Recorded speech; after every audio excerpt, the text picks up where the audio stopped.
The Sega 32X version of Doom was unfortunately rushed out to the market to make the console's launch.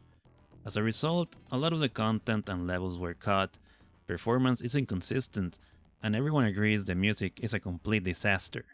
On top of that, the source code is based on the Atari Jaguar version of Doom, and many of the same shortcomings from that version are present on the 32X version of the game.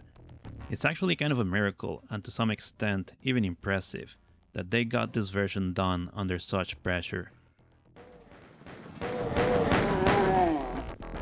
Thanks to a small but passionate group of developers, we now have a much more complete version of the game. Head over to the romhacking.net page linked in the description below, and to make things easier, I highly recommend you create an account. You will also need the European version of the original 32X Doom ROM. Once you have both things ready, scroll down a little bit and click Patch Online Now. Wait for the page to load, and now just click the Choose File button and browse to wherever you have saved the original Doom ROM, highlight it and click Open. Wait for the page to verify that you have the correct file, click Apply Patch Now, and now you will be asked to save the ROM file back, but for some reason the extension is wrong. Just change it back to 32X, click Save, and now your ROM file will be ready for use. Just a quick glimpse at the patch notes already tells us the amount of work that's been put into this project. Starting with even the smallest details, like having a fully animated intro that mimics the PlayStation version of Doom, to the complete replacement of the original engine, it almost feels like a complete new separate release instead of a patch or a hack. And the coolest thing about all of this is that you can run the game on a real console using a flash card capable of running Sega 32X ROMs.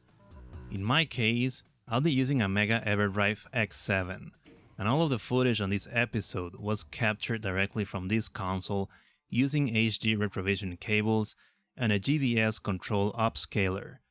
That being said, if you don't currently have the hardware available or simply want to take a quick look at this ROM hack, it's being verified to work on the Sega Fusion emulator, and of course you're free to try it out using other similar methods. After launching the game from the flash card, the first thing that hits you right after the credits is the far superior music. The entire soundtrack has been replaced by brand new FM Synth arrangements by Spoony Bart. And what's even crazier is that you can attach a Sega CD and take advantage of its Mode 1 to play a fully CD arranged soundtrack. I'm already extremely happy with the new FM Synth arrangements, and we'll be sticking to that for this video, although it's always cool to have more options available. Take a quick listen at how the original release sounds like.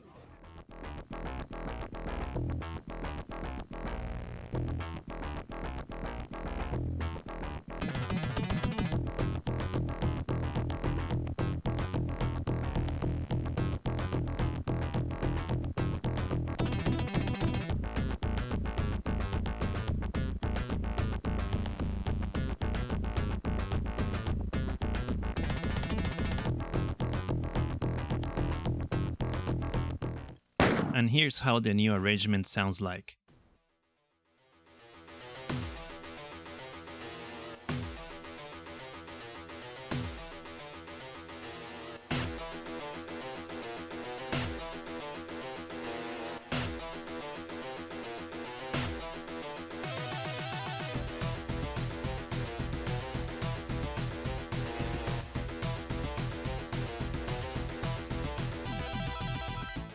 At first glance, graphics seem unchanged, but a quick dive into the options menu reveals a few interesting things.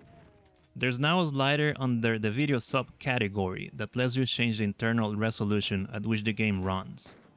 The first 3 modes, from left to right, are low resolution double pixel modes intended for better performance, and 2 higher resolution modes are also available. Out of these modes, the full screen 160x180 is probably the most appealing to me, and the lower resolution doesn't even look that bad on a real CRT TV. The second slider under the video options lets you control the level of detail. The first position completely disables the floor and ceiling, similar to the Super Nintendo version of the game. The second position has both the floor and ceiling back, and uses a slightly improved version of the sector-based lighting found on the original 32X release. And with everything back enabled, you get the original fading light rendering from the original DOS release, although the reduced color palette of the 32X gives it a distinct look. There used to be a framerate slider, which I'm guessing was there mainly for debugging purposes, but they just completely removed it from the latest patch.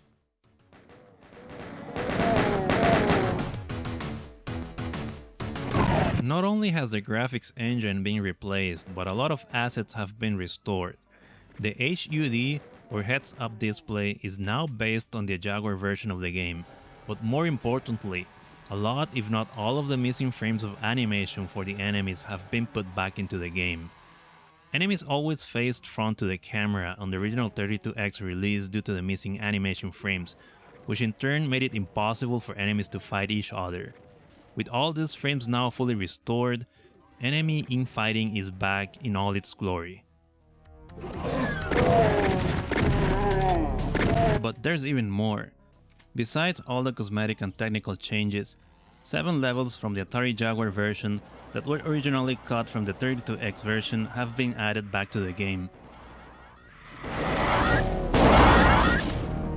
The game now even features a fully functional save system, complete with autosave and individual separate slots. And I'm happy to report that this is seamlessly working on real hardware with the Mega EverDrive.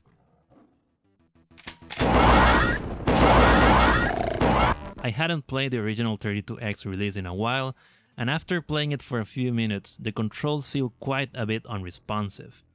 The Resurrection version, on the other hand, is much more responsive and playable. The patch notes also mention the addition of mouse controls, but I unfortunately don't currently own a Sega Genesis/Mega Drive mouse.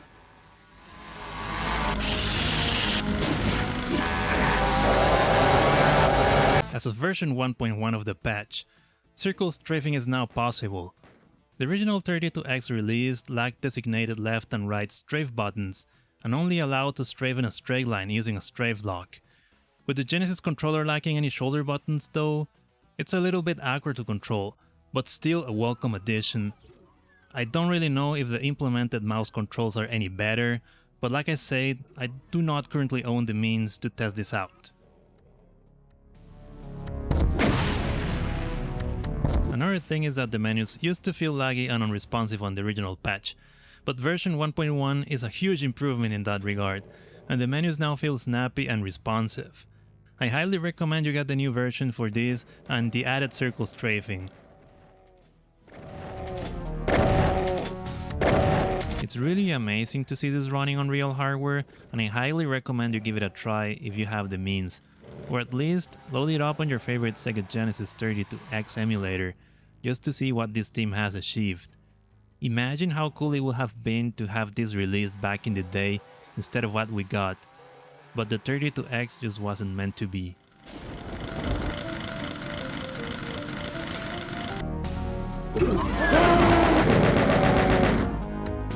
This is Retro Origin signing out.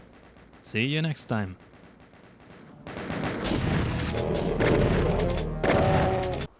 Don't forget to subscribe!